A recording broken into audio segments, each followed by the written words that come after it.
kwamba wamekaa wakajifungia, wakatafuta kauli mbiu itayowagusa Watanzania, wakasema jawabu lao ni kazi na utu. Na sisi tunawauliza, utu upi?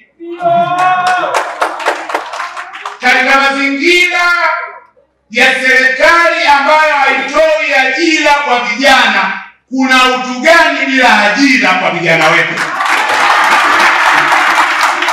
Katika mazingira ya utekaji, kuwaumiza wananchi wasio na hatia, kuwabambikia kesi, mauaji, kuna utu gani katika mazingira ya namna hiyo? Katika mazingira ya serikali inayoiba uchaguzi mchana kweupe, kuna utu gani katika uchaguzi?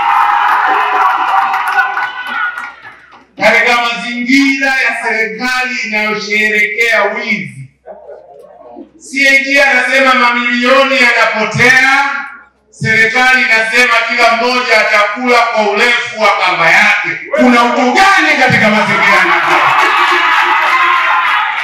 Kwa hiyo mnaona tunazo salamu nyingi za kuwapa.